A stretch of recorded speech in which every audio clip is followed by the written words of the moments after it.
welcome in everybody to another edition of an AEW Dynamite preview here on PWTorch.com. I'm joined today by a very special guest, Joel Pearl of Fightful and just being a great guy in general. Joel, how are you? I love that that's where people default to, just being a great guy. Yeah, I mean, I assume, you might be a total piece of crap. I don't know, but you've only ever been nice to me, so. Oh, that's. I guess that's it's a low bar, but we'll take it. And you get the Canadian rub, being a nice guy too. So. Although if you're in Canada today, and especially in Toronto, it is snowing beyond belief. Like it is almost a torrential downpour of snow. It is whiteout conditions outside. So if you are in Toronto, please be safe because it's bad out there. I'm looking out the window and I can barely see. Yeah, and that's saying something from someone like you that's used to a lot of snow, I would presume. So, well, very good, Joel. Let's get first up front, just so everyone knows, today we're going to be talking about AEW Dynamite, previewing that later in the show. But we're also going to be talking about the Women's Royal Rumble today. And then tomorrow I'll be joining Joel on the Fightful YouTube channel to talk the Men's Rumble and everything else. So please, if you're not already following Fightful and Joel over there, to check us out tomorrow and subscribe to them. And so Joel, let's get in some plugs while we're here at the top of the show for yourself. Oh man, I'm not hard to find. I'm at Joel Pearl everywhere on social media, JoelPearl. And for most of my Fightful work on Thursdays, I'm live after Impact Wrestling with my co-host Cresta Star. We talk about Impact Wrestling, the show that was. We do all the Impact pay-per-views as well and the specials whenever they air on the on whatever platforms Impact airs on. We talk about it afterwards. And the other site, our sister site, is Fightful Overbooked. That's going to be where Tyler and I are going to do our conversation tomorrow over at youtube.com/Fightful Overbooked. That's where most of our new upcoming stars come to start their burgeoning journeys as content creators in the wrestling sphere. We have a lot of really good content there, so go check it out. A lot of the presenters and hosts and everyone there end up moving on and doing stuff over on the main Fightful channel, so come and hang out with us sometime. Very good. Well, I'm very excited to be there and excited to talk the rest of the Rumble tomorrow. And one more thing, if I can get it, you are are you a native of Toronto or the somewhat surrounding area? I don't want to, you don't have to dox yourself too much there if you don't want to. No, I'm in the city of Toronto. I am. Okay. I was wondering, are you a Leafs fan? No, I grew up in Ottawa. Okay, so I'm a Blue Jackets fan. So anyone that wants to talk hockey or knows anything about hockey, I just want to cry about my team. But hopefully, I get Connor Bedard in the draft this year. So you're probably the only person that I've talked to about wrestling that would even understand that reference. So probably yes. I'll tell you this much though. So I'm a Sens fan because I grew up in Ottawa. I'm also a Ducks fan. So really, I haven't been a hockey fan for like 10 years now. Because both teams are just abysmal. Yes, I mean the Ducks are right up there with my Blue Jackets about being one of the worst teams. So So that is the case for us hockey fans. As my dogs are also agreeing in the background if you can't hear them. So all right, so let's get going. Let's talk first about the Women's Royal Rumble, which we will see presumably, and Joel, let me know if you think differently, will be the first match of the WWE PLE this weekend on Peacock. Usually they open and close with a Rumble. And I think besides the first Women's Rumble, the women's matches opened every Royal Rumble since then. So A, do you think that is the case? And do you think that is an appropriate booking for how this match has come together or lack thereof? So we've also seen Roman Reigns have the opening contest on PLEs as well. And because there's a big bloodline story going on right now and a men's Royal Rumble later on in the night, there's a possibility we could see Roman Reigns versus Kevin Owens open up the show and then have the Women's Royal Rumble somewhere in the middle, maybe second or third. The Royal Rumble is a long match, so you don't necessarily need to start hot. You can always build into it. So if it goes on second after a hot main title match, it's not going to take away from the totality of the Women's Royal Rumble, in my opinion.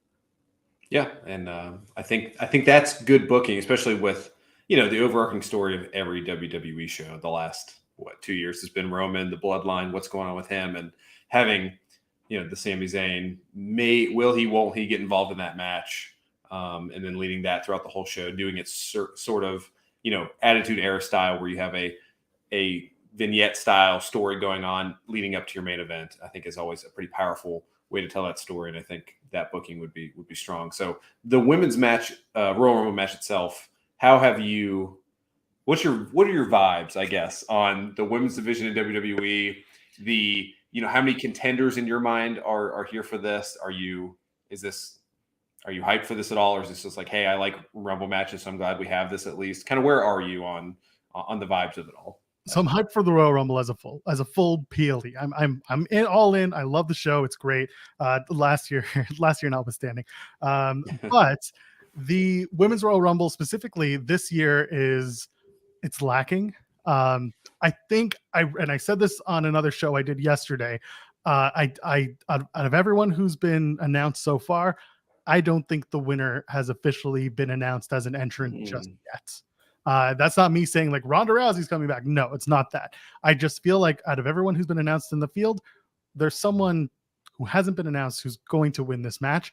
Rhea Ripley's a close second. I know people are looking for Liv Morgan to go all the way, but I don't know if that's quite the winner yet between those two. And then everyone else I see is just like, yeah, kinda, but nothing really jumps off the page in terms of women in this Rumble. Yeah.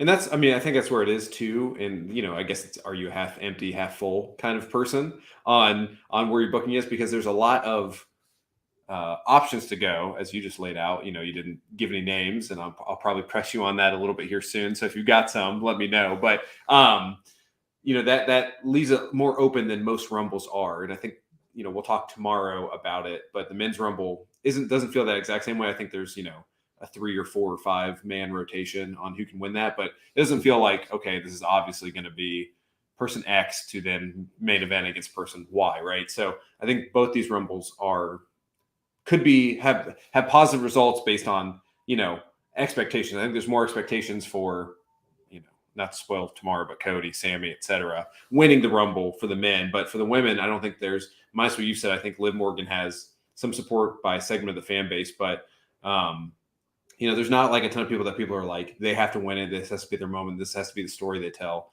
And if you do it right, that could be actually a good match put together, a memorable match, or it could be otherwise. So I'm curious to see how that goes. I do have, let's say hypothetically, I looked up the betting odds, right? And I maybe just from top to bottom, this is kind of the most likely to win. And I'm just curious if you think the lineup makes sense, or if some suckers are going to lose money betting, because I'm kind of more on the latter of this situation. But we've got in order Rhea Ripley, Becky, Raquel, Bayley, Naomi, Charlotte, Asuka, and then Shayna Baszler.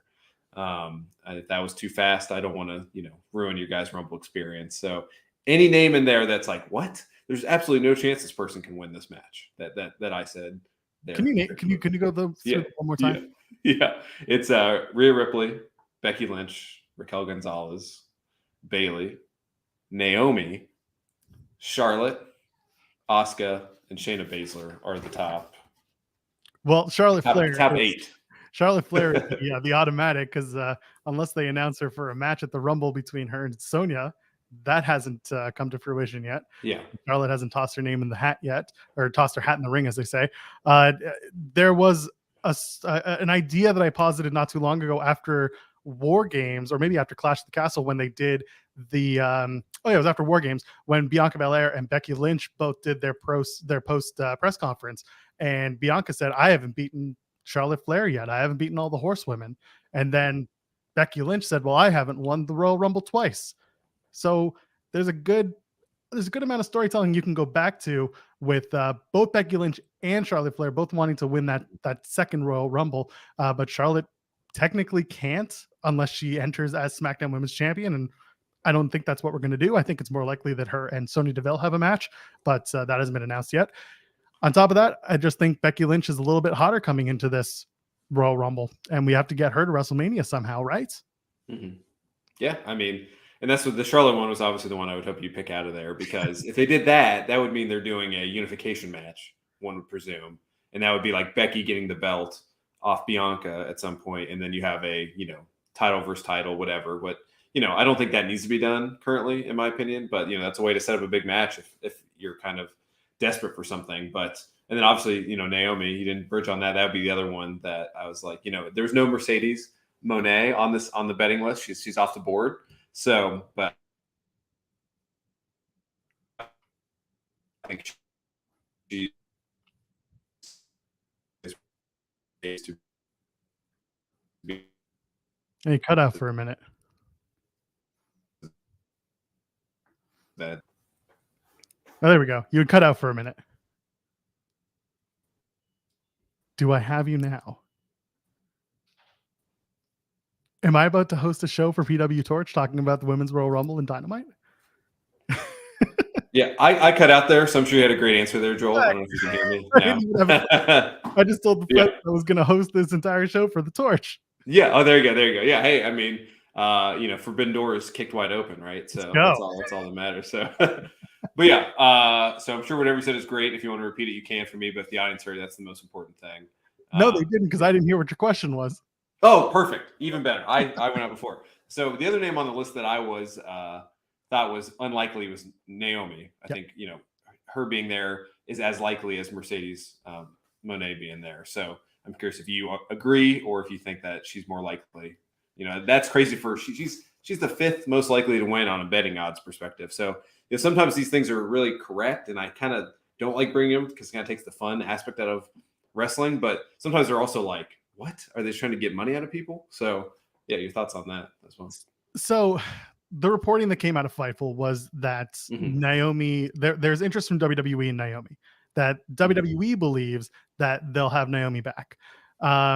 Whatever Naomi then or Trinity replied to was a poorly aggregated source, poorly aggregated article, and she said not happening, this is fake. But again, poorly aggregated, and just everything that was in there was not even part of the story. So once she was corrected, she's like, oh, okay, and that was that. She kind of took it down, and that was that. That leads me to say, do I think she's coming back at the Rumble? I'm kind of 50-50 on it. Wow. Okay. Do I think Mercedes Moné is coming back anytime soon to WWE? No, I think she's probably got about another, let's say, 11 months until something like that would happen. I think she's got a year. She's basically on her own. It's not a sabbatical. What's the word I'm thinking of? Her own excursion. Yeah, she's going to soil the royal oats, if you will. Right? Yes, she is. She's the first New Japan young lion right now. She's in new territory to find herself in New Japan Pro Wrestling and Stardom and so on and so forth. So with Naomi, however, it always felt like she was going to come back. And that's not a slight at her. It's just because her family is there. She's been a longstanding member of that roster. And the way in which her and Mercedes decided to leave, I don't want anyone to take this the wrong way or to think that I think lesser of Trinity Fatu. I think it felt to me, at least, like, hey, let's, Mercedes goes to Trin and says, hey, we're going to go talk to Vince, and if he doesn't do what we're going to do, we're walking out. And she was like, oh, okay. That's how it felt to me. I could be wrong, and I'm not going to speak for anybody, but that's how this whole situation has always felt to me. It always felt like Trin was treated as the secondary, because Mercedes was out there, doing all the things and then getting the New Japan contract. And Trin was always there in the background being the supportive friend, which is great. Be a good friend, but like, you got to work too, right? You want to work and be a star. So for me, it feels like Naomi will be back in WWE before Mercedes easily. And if WWE can say, you're going to be a star here because we're going to put you through a star treatment, then I would probably take them at their word if I'm, looking at the Paul Levesque version of things.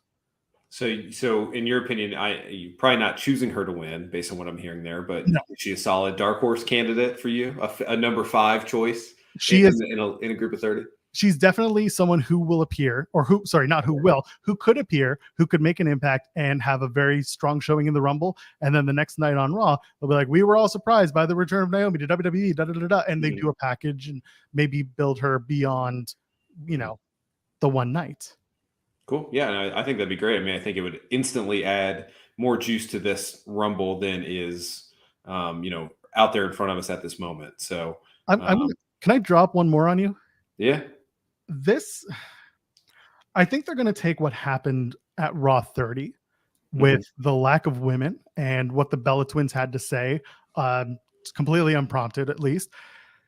Then you got people like BT Sport, they're independent of WWE, but their WWE BT Sport Twitter account starts tweeting stuff like the Diva era and all that stuff. I'm looking at the number of participants in the Rumble. I feel like they might try and do like a Diva takeover of the Rumble, not like with the rest of the divas coming in, but at least with a few of them teaming up to be like, no, we started this, not you guys, and we want to win and we want to be the top act. And then Becky comes in and beats them all. Yeah, or you could have Becky and Bailey, and maybe Charlotte's in there for some reason. They can 3 of the 4 horsewomen can take out the Divas. Something like that would be. Yeah, there's a larger story in there, and if they're smart, they'll act on what happened this past Monday with not having many women featured, and kind of make a story in the Rumble out of that. Cool. Well, I will tell you right now, I don't know how the audience feels, but I'm already more hyped for this Rumble. The women's Rumble. Specifically than I was before, because I was kind of like, yeah, it's probably going to be Rhea Ripley, and that's fine. I think she's earned that, but yeah, it's interesting. So that I guess go ahead. What has Rhea Ripley done in the women's division since coming back from injury that warrants her winning the Royal Rumble? And I know that people have been saying for a long time, oh, Rhea Ripley deserves it. No, to me, Rhea Ripley, at least at this juncture, should be going into WrestleMania seconding Dom Mysterio, who is going to have a match against his dad. He eliminates his dad at the Royal Rumble, and it continues whatever storyline they had going, and it becomes that retirement versus career match or whatever, retirement mask, whatever you want to do. But she seconds the whole thing because she's the heat in that whole story, and she should be kind of like front row center there and not necessarily preparing for a match while also seconding Dom Mysterio. Yeah, no, I agree 100%. That's why I was kind of like lukewarm on this, because like her being the number 1 favorite, at least from pundits and the betting markets, like doesn't make a ton of sense to me because of everything you just said there. Yeah, she's gotten over, I mean, not wrestling one match and being the second and being in the videos, attacking Ray in his house and over Thanksgiving and over Christmas, which have been escalating and great. And, Dominic and Joe, all that stuff, like all that sort of stuff has been what's gotten her over. And I think there's no one that would disagree with that. And her then facing Bianca at WrestleMania on Saturday night, whatever. And then the next day, if she loses or wins, whatever, then being at ringside for Dominic just feels like it's lessening her as a character if she lost or if she won that match. Right. And you can always do that at SummerSlam or something. That match is always going to be there. She's probably going to be around. I don't know how old Ray is, but like, she'll be around for 10 years. She's probably going to win a Rumble if she stays at a high level. So you don't have to just like give it away to people. And obviously that's something to think about. But I'm very curious. There's a lot of time. Yes, lots of time. And so I'm curious, what is your official pick, Joel, for who's going to win the Women's Rumble? I think I could guess, but I'd love to hear from you. I really think it's going to be Becky Lynch. I think we're going to go back to that press conference where she said no one's been a 2-time Women's Royal Rumble winner. The only problem that I have with that is that I don't necessarily want to see Becky and Bianca again. I want to see something else. As to what that is, I don't know. Originally, my thought was we would kind of cross over. Becky would end up doing the match with Ronda Rousey after winning the Rumble, and then Bianca would have Charlotte Flair. Charlotte would come back and win the Elimination Chamber, and that would be her move into Bianca territory. But clearly that's not what we're doing, because we skipped over the part where Ronda Rousey's not part of the Royal Rumble. So, and it also isn't the SmackDown Women's Champion anymore. So I'm on the Becky Lynch fence, but I'm currently teetering because I don't know where we go in the women's division from there for WrestleMania. Yeah. And I mean, the one thing that makes me lean more your direction currently, and there's a lot of interpersonal real life stuff that could get in the way of this, but Charlotte at Raw 30s talking about all the women that she's gone through to become the legendary performer she is. And there's a very noticeable non-mention of Becky Lynch. And, obviously there's a lot of history between those two, not being the biggest fans of each other, etc. But if you want a big WrestleMania match, you have those, if Becky wins it and then challenges Charlotte, that feels like a pretty ready-made match. I know we've seen it a lot, but we haven't seen it very recently. So if that could happen, that seems to be a pretty good option. Much better than, as you laid out, Becky and Bianca. I mean, it will be a great match, but we've seen it many times. It'd be like Bailey winning and then taking on Bianca, right? That'd be insane.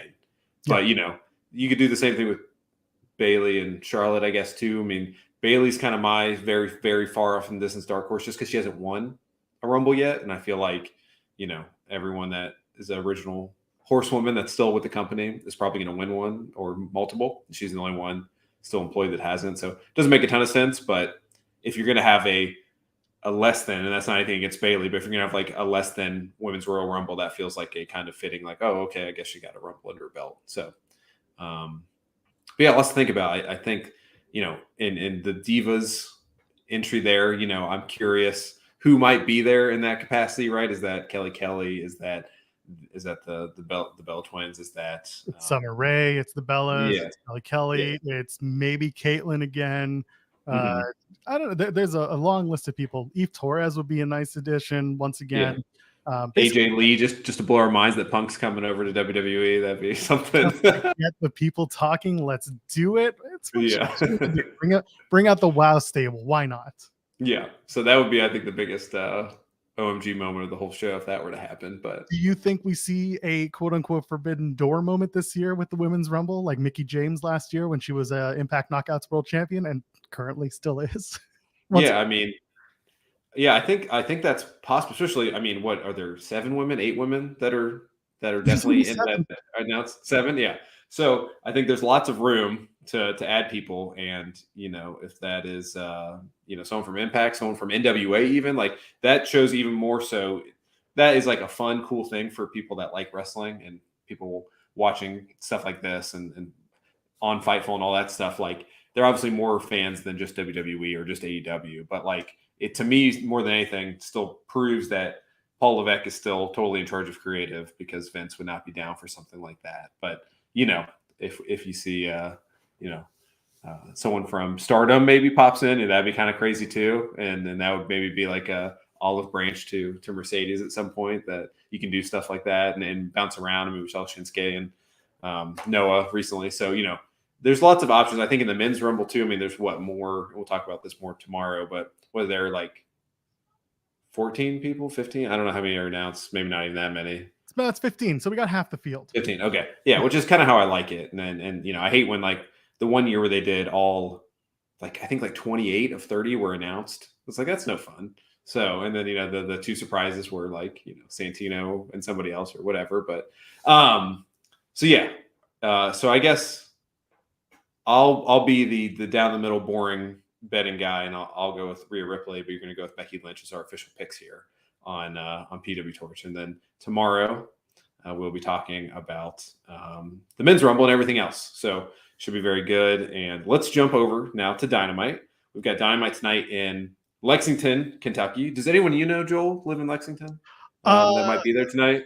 Might be a guy that I know who might be at that show handing out Fightful awards. Yeah, he'll be there. Yeah. I had to tell him about the Impact show, that Rebellion pay-per-view coming to Toronto, because anytime Sean Ross Sapp can come to Toronto, he's like, I'm there. So when I said, are you coming for April? He's like, what's in April? Mm-hmm. This is how much my I don't call Sean my boss, but anyway, for the sake of argument, when I tell my boss what's going on, that's how you know you're on top of things. Yes, very much he'll so. be at the show tonight. He's there. Cool. I'm sure, I think that's a friendlier locker room to him in general from a management standpoint. So hopefully he'll get some good tidbits. No, I'll be perfectly honest. Both WWE and AEW have been very, very good to us at Fightful as a whole. And I'll add Impact just on my own side of things. Nobody really hides anything from us when we're asking around, like within reason. But like you see some of the news that gets broken through Fightful Select. I'm not going to sit here and shill for my own, whatever. No, I think there is, and I think there is a narrative out there that maybe AEW gives a little more to Sean and the rest of the guys and girls over at Fightful than WWE. But no, WWE does give a lot to us as well. It's not out of the blue. Well, cool. Well, thank you for clarifying. And I think there are a few sites out there. I'd like to think, Wade as a newsbreaker, SRS, your guy Sean as a newsbreaker. There are a few names that you can trust pretty independently, and that's, so it's. I'm glad we're able to work together because of that. So. Absolutely, I just think Wade's praises on the daily to many people who. Yeah. Cool. All right, let's go to Dynamite. We've got a big show tonight. I think obviously the biggest thing here is that Warner Brothers Discovery. As Hazan said here in the comments, sorry, I haven't been popping your guys' comments up, but they smarted up for the Jay Briscoe tribute. We got Mark Briscoe versus Jay Lethal. Presumably, I guess I'm curious, like from a show placement standpoint, I don't know if Sean has released what that is yet. Usually he does about this time, before Dynamite. But if you don't know, where do you think this is going to be on the show? I don't tonight? think it's going to be the main. I think the main is the TNT title because it's the only title that's officially on the line, and Tony likes to put his title matches on last. So the Darby Buddy Matthews matches to me probably last up. Briscoe Lethal, I don't know. You can make it the halfway point. You can make it the hour, you know, I'm forgetting the word I'm thinking of, but like a half hour, quarter hour mark. Yeah, the 1 hour, the crossover hour. Yeah. So you might do it there, or you might open with it because it could be a big moment. You have all the wrestlers on the stage, do a 10-bell salute, and then have Jay and Mark Briscoe, Jay Lethal and Mark Briscoe, I should specify, come out for their match, and everyone who's on the stage maybe starts making their way to the back while the match gets going. You could easily do that.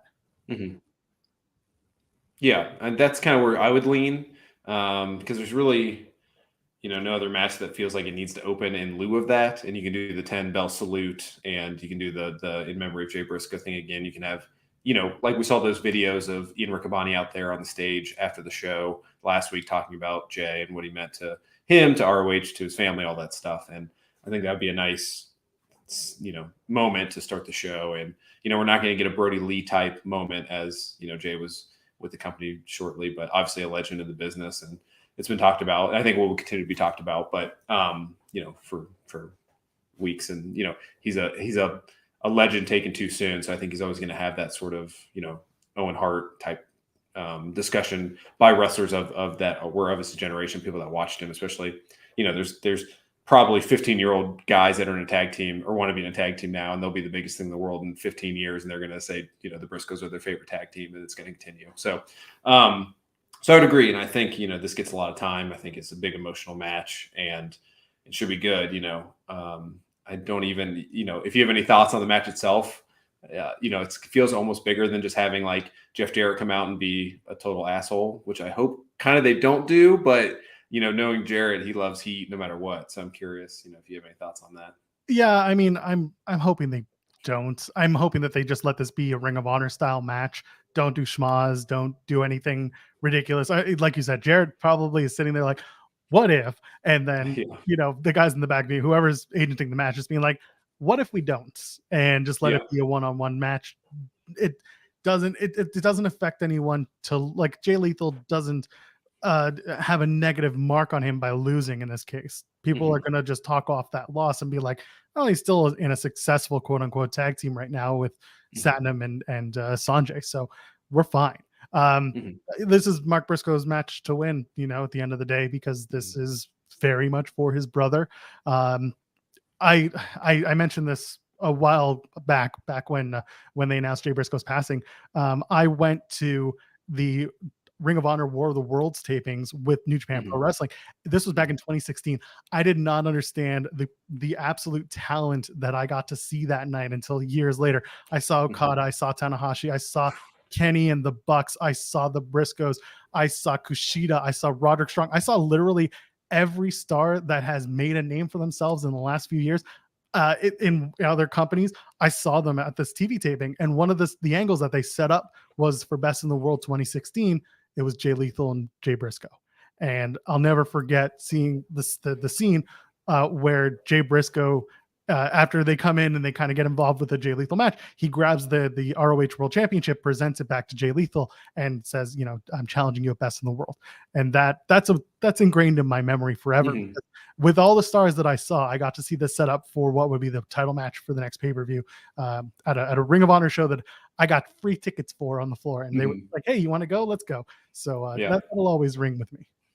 Very cool. And I don't know if I told this anecdote here last week, but I used to do a Ring of Honor podcast for the Torch. And me and my co-host got to interview Mark and Jay Briscoe when they were feuding when the show came back before, I think it was after the pandemic. So it was like, after that long hiatus that they had.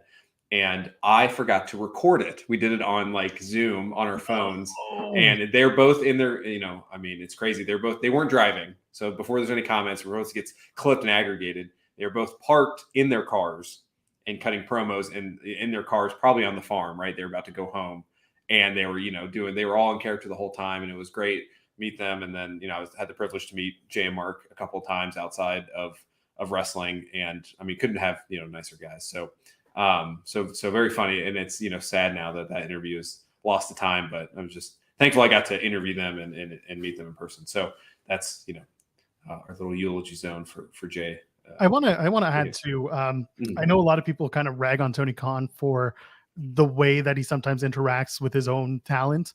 But I think this is one time, especially where we can point out that he'll go to bat for people who matter, especially when it comes to his talent, because I really think that Tony went to Warner Brothers Discovery and said, we can't do this anymore. This is not this is not the problem you think it is. And I think he really went to bat for the family of Jay Briscoe and for the talent that were affected by and, supported by him over the years. And if that's the case, I do think that we should be, lauding Tony Khan for making sure the right thing was done under his watch and in his company. Mm-hmm. Yeah. And definitely there are negative things, people that say fun fact in tweets and things like that really hammer that home. So let me with the boy, damn it. So yeah, I appreciate that. I appreciate you getting that in there because I think I think that's a right place to take. And that's the difference between no one's perfect in any role, leadership role, or you and I aren't perfect in everything we do. But like to do that and like I don't. If there was an issue like that, I don't. If Vince was running it, I think Paul Levesque probably would do the same, but I don't know if Vince would, right? And that's kind of like a where they are as human beings. So I think that's good to point out. So, okay. Well, that was added. So there are 7 matches on this card because there were 6 matches already. So we'll kind of, go through. I just got them listed down here. We've got Bryan Danielson on his continued journey. I think this is match 3 of 4 to get to MJF. He's taking on the Machine, Brian Cage, in a match tonight. So any thoughts on this? Will this be, I think Danielson, just like CM Punk when he came back, gives a lot to his opponents. It makes them, this could be Brian Cage's literally the best match of his career if things go correctly. Or do you think this will be more of a 8-minute match because now things have to be tightened up a little bit? Or do you think we get like a 12-minute, Danielson Classic with this guy? Well, it really depends on how Brian Cage feels about his employment status. Yeah.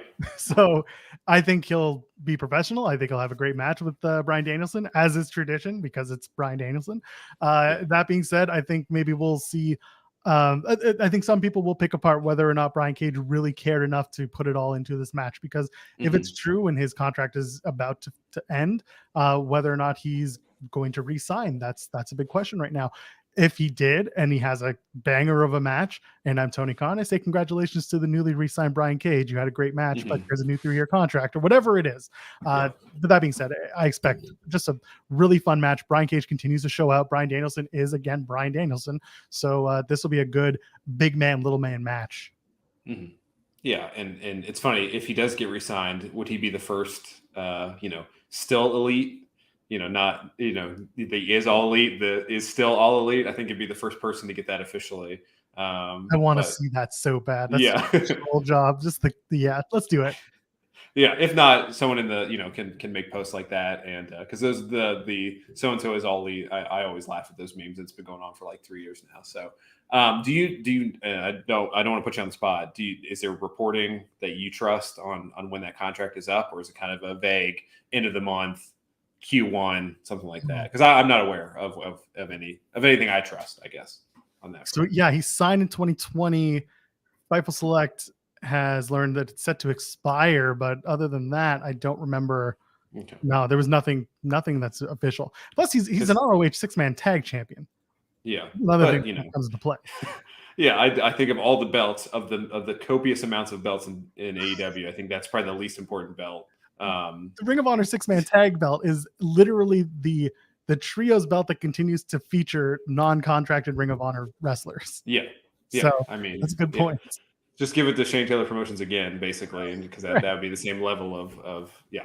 But it would just be funny to see Brian Cage come out, in the Rumble or something like that. Is the reason I asked that question. Like Tony Khan literally put him on Wednesday, lose to Bryan Danielson, and then have him show up at the Rumble in a, preferably a Lex Luthor, frilly shirt. That's the way I would have him come out, but that's just me personally. So, All right, let's move on. We've got Jericho and Sammy Guevara taking on Ricky Starks and Action Andretti in a tag match to continue this build to Jericho Starks at the pay-per-view, I would presume.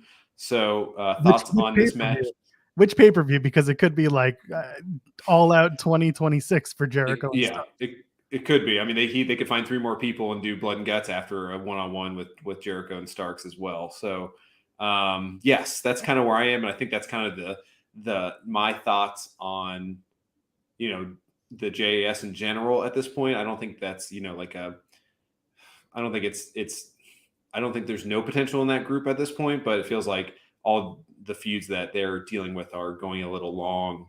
And I'm not opposed to this happening, but I didn't need Starks and Jericho having 3 matches or having Jericho lose singles, win this tag match potentially, and then lose another singles, which is kind of the trajectory it feels like. So I see you nodding. So if you have any other different opinion or if you agree, let me know. Does anyone ever come out of a long-term Chris Jericho program looking better than when they came in, or does Jericho just continue to come out looking better than he did coming in because he's working with the younger star?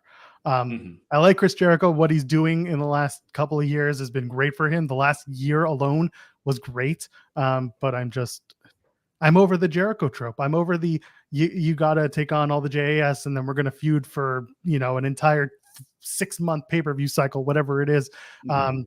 Jericho and Sammy need to win tonight. Otherwise, Starks and Andretti just having their way with JAS so that Jericho gets his win back. Like, give me something more.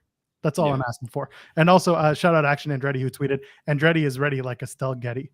So for the Golden Girls fans, let's go. Yeah. Yeah. I mean, you gotta love that. He's what, like 22? I don't know how old he actually is. Yeah, he's a kid. Yeah, so it's good. It's good when the youth, the Gen Zs among us are watching their TV land. RJ City absolutely fed him that line, and he used it for his tweets. But hey, at least he got it. So, so yeah, and I agree with you 100%. I think Jericho gets the positive rap of being the guy in wrestling to reinvent himself at every corner. And I think the AEW run, if you look at it from a historical view, has not been that case. I mean, he's had different monikers, but he's basically been, besides that very brief babyface odd kind of run that he had, the heel version of Jericho in AEW has been pretty similar from the Champion to the Wizard to the Ocho, etc. So I think him reinventing himself in a big way, and whether that's the last big reinvention of his in-ring career or probably 2 more. I mean, I don't see him not wrestling till he's like 60 at this point, but trying to be that Ric Flair type and doing the same thing with wrestling younger talent, obviously, as you pointed out. But that'd be something I would look out for. So personally, I would love to see Starks and Andretti win tonight and kind of get past this. But Starks having big singles matches at pay-per-views too is something I like. So if that's what it has to be to get there, that's fine. But I think I would agree with you that who has Jericho feuded with for a long time and has looked better. You got Orange Cassidy, did not help him a ton. Who was in between those two because he goes forever. I mean, you got him and Beast in Cesaro, but Cesaro's not like some young up and comer, but he's a great worker. But he's on the island of misfit toys with Ring of Honor running that show now too. So yeah, it's not a ideal place to be long term, I would say. So. We're at that part in the Jericho storytelling where him and Sammy have a disagreement, and that's tonight. So Sammy loses the match somehow, and Jericho and Sammy argue. Yeah, and then Daniel Garcia has to back Jericho, or he somehow backs Sammy in some because Danny Garcia's character has not made sense ever in the history of AEW. So he would probably back Sammy because that makes no sense on the story that's being told. So Jericho will be like, "Oh, Danny and we're going to be a tag team." And then he and I are going to take on Starks and Andretti next week. And I'm going to sit there and be like, I'm going to tune out for 15 minutes. Yeah. Yes. It's like a bad bloodline, I would call like JAS at this point, like the way that they interact with each other. Like if there was a trial of Jake Hager. Yeah. Yeah. A trial of this hat. And they, talk about the hat, actually, well, I'm sorry to put that out there because that seems like something they might actually do. So let's forget I said that and we can move on. Our one Jagger, by the way. our one scheduled non-match is the I don't have it in front of me. It's like it's Family Billy Gunn talking between the Acclaimed and the Guns, right? Is that what it is? It's like a come to Jesus talk. Family therapy is how it's being promoted. Yeah. So, I mean, any thoughts on this? Obviously, it sets up the two groups having a tag match. I guess the only question in my mind is Billy Gunn going to be in, big show level mode of switching teams as much as possible here? Or is this just kind of a straight up funny segment that we've seen from these groups for a long time now? Kind of hope so. I mean, the Acclaimed as AEW tag team champions haven't been very hot lately. Having to go against the Guns isn't exactly lighting the world on fire either, but they're going to have a good match. I don't really think that's that's in anyone's question, but yeah, what do you do with Daddy Ass as he's internally listed? Do you have him go back to the Guns, and then at the pay-per-view you have him go back to the Acclaimed and he's just trading sides? By God. I don't know. I don't care. I'm sure it's going to be interesting. I'm sure interesting in a funny way, but other than that, I'm just like, just get to Revolution or do it before Revolution. Yeah, this feels to me, I mean, we are how many episodes? Like 5 or 6 Dynamites away. So this feels like this feels like you have the match next week, and then you build, AEW does the 3-week build, maybe 4-week build for the biggest matches. So this feels like an interlude, an interloper defense, if you will. And, that's why, even not that I'm super advocating for this, but if Jericho and Sammy lose and they have a beef, and then it's Jericho and Danny Garcia versus the Acclaimed, at least I can get behind the Acclaimed, and then if you're Jericho, you got 3 young guys that can work a hell of a match, and you can be around and do your stuff and do your line salt and be good to go, get out of there with a loss. That makes more sense to me and makes the Acclaim feel bigger, because I couldn't agree with you more that, they have definitely felt cold, and they've been on the same trajectory of almost every AEW tag team where they win. It feels, like a sizable moment for that team, but then they main event Rampage for, the next 4 weeks, and then they feel like they have lost all their heat, just like, Luchasaurus and Jungle Boy and, even Swerve and Keith Lee before that, where it feels like big moments for these guys, and then they kind of go away. So I think they could use a little jolt. Where's my Butcher and the Blade tag team championship run? Yeah, there you go. Yeah. Or it'll be the oh my gosh, what's Swerve's? What are his guys' names? Oh, the Mogul Associate. They'll probably be champions before Butcher and the Blade, I would say. So. Don't you dare! Don't you dare. I don't want Parker near any title ever, other than the world's biggest overkill. Yeah, okay? It'll happen as you lay dying, right? Little round for Butcher. So, former band, I guess, right? Not to get into to hardcore band talk here on the podcast, but okay, let's get back to some scheduled matches. We've got Jungle Hook, which was a one-time only. I think is how they presented it, right, at one of the shows. And then if John Cena and Rock can be once in a lifetime and twice in a lifetime, Jungle Hook can be twice in a lifetime too. Yeah. Okay. The hunks of a lifetime, I guess, can be their tag name. But they're taking on Ethan Page and Matt Hardy, which will definitely be on the same page this entire match. So any thoughts on this? Maybe this will be the one that, if it was supposed to be 6 minutes, it'll now be 1 minute to make up room for the extra match. But anything you see there is our viewer Hassan right? Do we see a broken Matt return soon to have him be valuable and get another contract? Because I feel like Matt Hardy's in that zone right now. Hook suplex Matt Hardy so hard on the floor that we bring back broken Matt Hardy. That's how you do it. Nice. Man, I got nothing. This match is just going to happen. Yeah, this feels like you could have pushed this to have the 6 matches, get rid of the time, push this to Rampage. Yeah, because I assume, is it a double taping? Do you know? I assume. I doubt that we're live for Friday. Okay, so yeah, I mean, that's good enough. And, you get Jungle Hook. People are going to stay to see them. So in the live crowd. So I would just push this, but, we'll see. And then next we had what was supposed to be a 3-way match, but Britt Baker's out due to injury. So now we have Toni Storm taking on Ruby Soho, and what has been, not a meteoric rise for Ruby Soho, but, coming back from injury and it feeling like kind of ho-hum to, the absolute gusher of a blade job she did last week that I loved.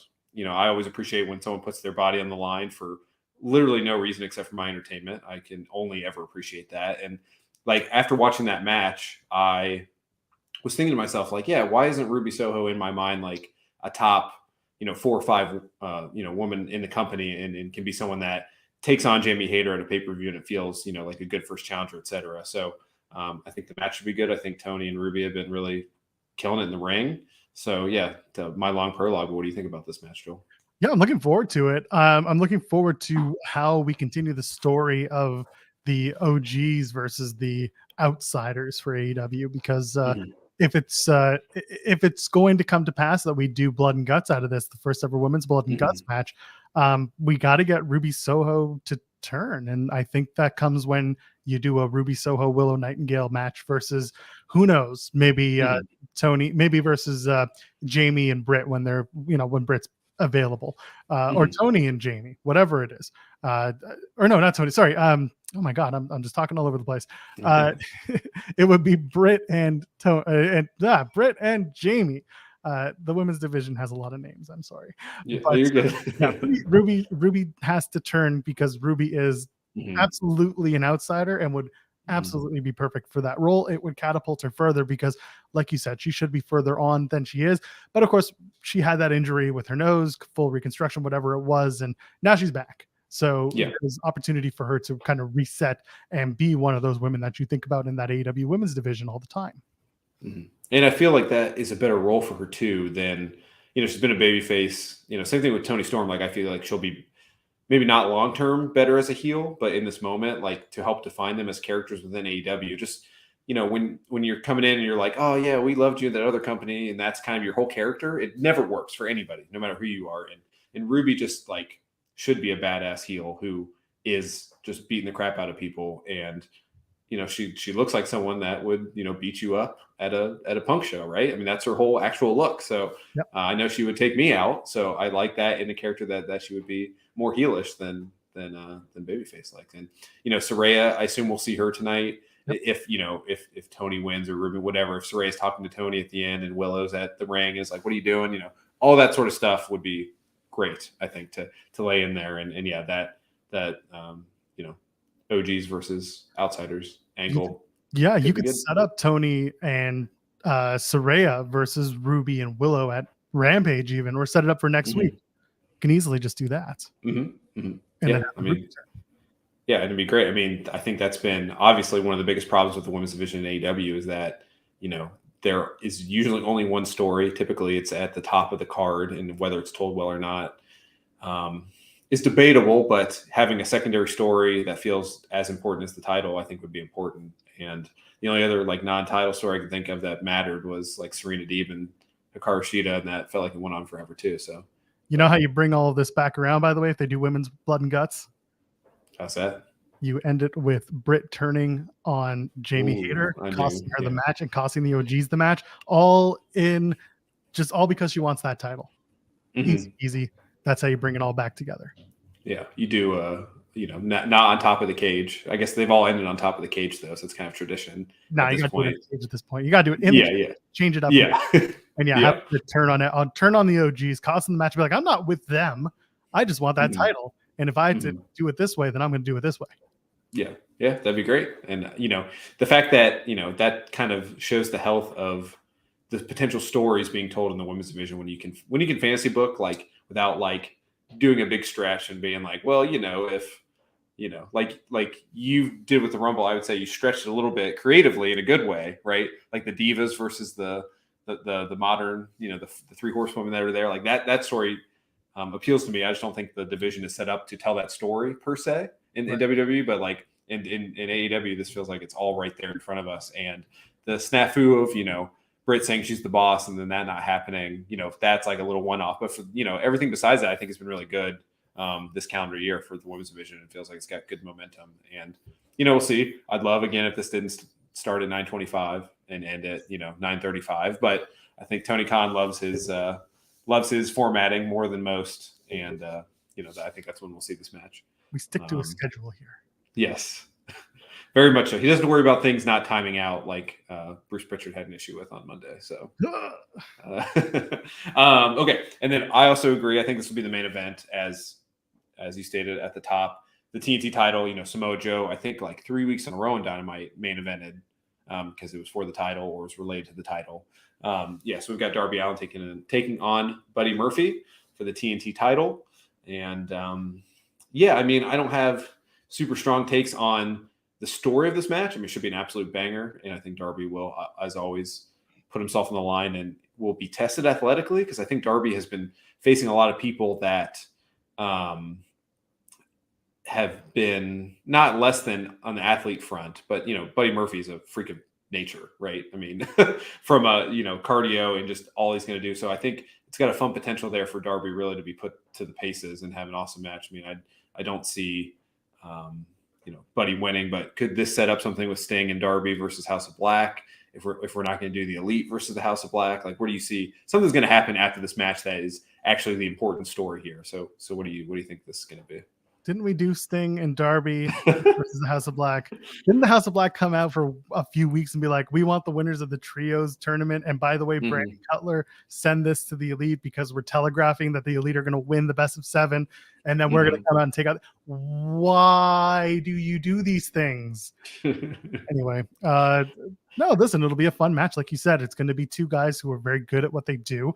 Buddy Matthews is a different challenge for Darby Allin than he's had the last few weeks. Although Kushida's more of that cruiserweight style. So I guess it makes, it'll be different.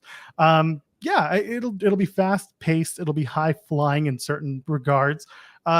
I don't want it to lead to anything else unless Darby's going to Then he's going to, in 2 weeks, he's going to face off against Brody King. And then 2 weeks after that, or whenever the pay-per-view is, if it's in 5 weeks, 2 weeks, whatever, are we going to Darby versus Malachi Black for the TNT title? Why are we doing it? Yeah. Like, what's the point when the whole thing was we want the trios titles? You came out as a faction and said, this is what we want. You took out a member of the BTE crew who was very popular and well-liked and said, we're coming after your boys. And then you did no such thing. Yeah, well, I think that would track for the booking of House of Black and Malachi Black in AEW, being nonsensical, and whether that be his fault or Tony Khan's fault or a mixture of both, I think. And you have the Eddie and Ortiz stuff, as they're saying in the chat. Like the Eddie Kingston and Ortiz story with House of Black is also in there. House of Black are like in a bunch of places, but also nowhere at once. Yeah, which is frustrating. A problem. Yeah. So, I kind of hope for nothing at the end of this match. I hope it's just like a good match. And then, Darby and Sting are triumphant in the ring.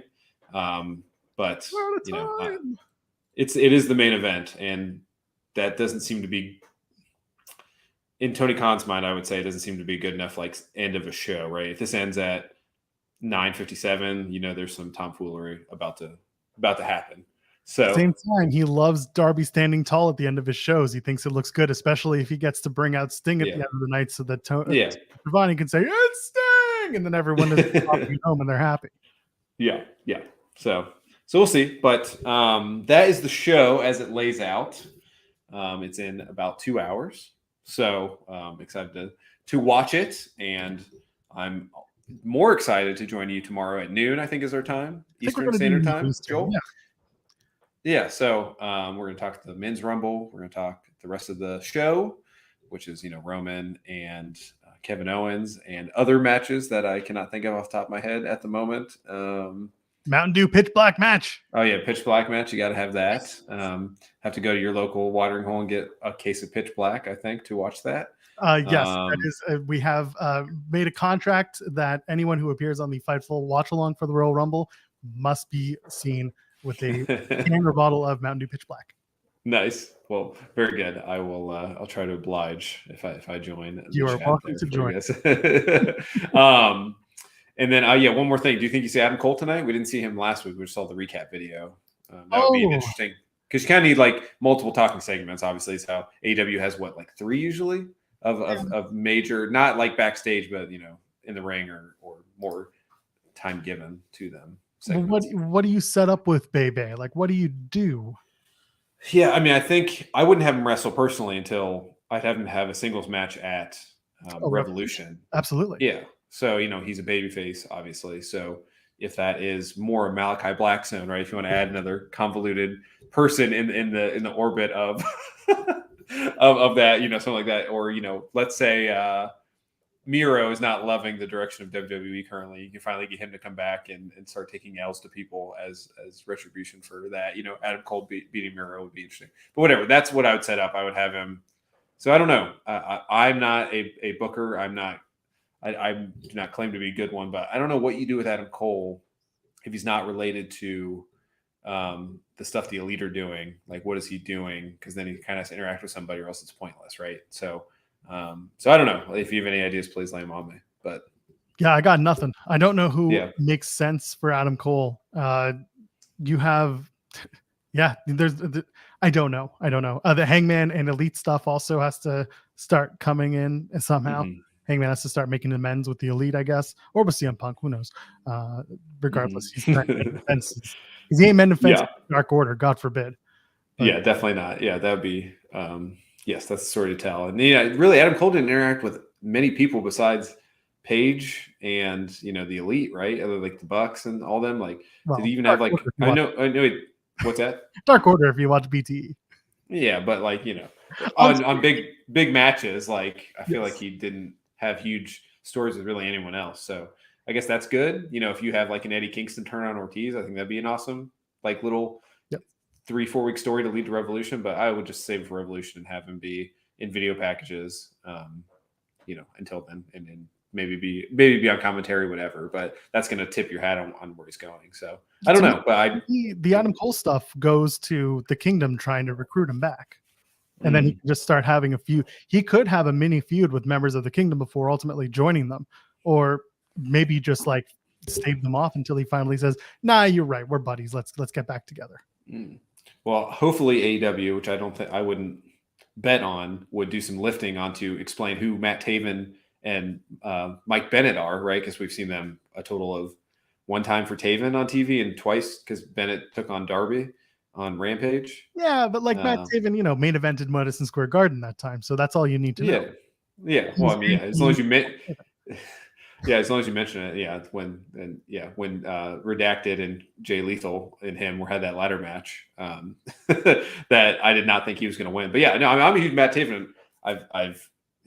He was very kind to our show back in the day. He's a great guy, but I would like some lifting there if you're going to tell that, because if not, it feels like that's going to be Adam Cole's Dark Order, and that's going to be a negative spot to be. I would trust, storytelling wise on the microphone, I would trust Maria Kanellis to do that. Because she's really good at putting those pieces together and telling that story on a microphone. So I get where you're coming from, and I agree with you. You do need to tell the story, and sometimes that's something that AEW rather kind of whiffs on, is reminding you why certain people are a certain way. Good example, just before we go off, with Darby Allin.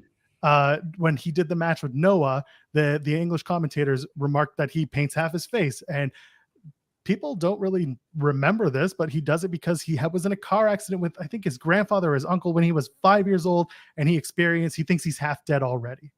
Like that little story, that little anecdote, that should be something that is kind of pushed into your brain all the time, because Darby goes and does some really silly stuff in and out of the ring.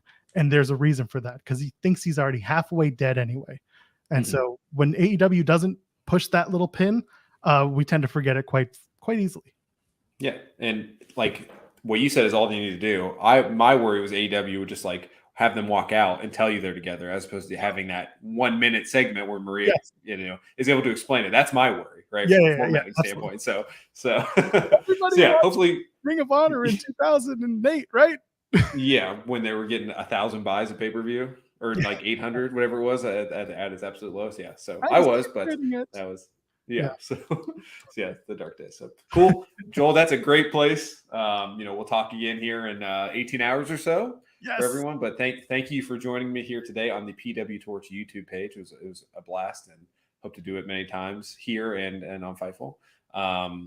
Thanks. And I see it in your picture there at Joel Pearl. So follow him everywhere there. I think are even on Hive and Mastodon, all that good stuff, right? In case Twitter falls apart. If you can figure out Mastodon, please let me know, because I got the app and I was like, this feels like Discord, but like not as pretty. So but Zach was like, everyone's moving to Mastodon. I was just like, okay. Yeah. Nah, never mind. I'm good. Yeah. So cool. Well, we'll end it there. Thanks everyone for joining, and we will talk to you guys